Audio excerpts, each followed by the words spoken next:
When dividing a decimal, the divisor must be a whole number. If the divisor is a decimal, the decimal point must be moved to the right to create a whole number.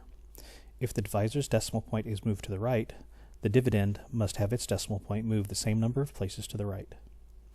If there are not enough decimal places in the dividend, then zeros are added to the number to create the appropriate number of places. Once the decimal point is moved in the dividend and divisor, division can take place in the same manner as a whole number. If the quotient extends beyond the decimal in the dividend, the decimal moves vertically into the quotient, with zeros added after the decimal in the dividend. In this example, our dividend of 86 and 40 hundredths is divided by the divisor of 6 and 4 tenths. Before dividing, 6 and 4 tenths must be changed to a whole number by moving the decimal point one place to the right. This means the decimal must also be moved one place to the right in the dividend, changing 86 and 40 hundredths into 864.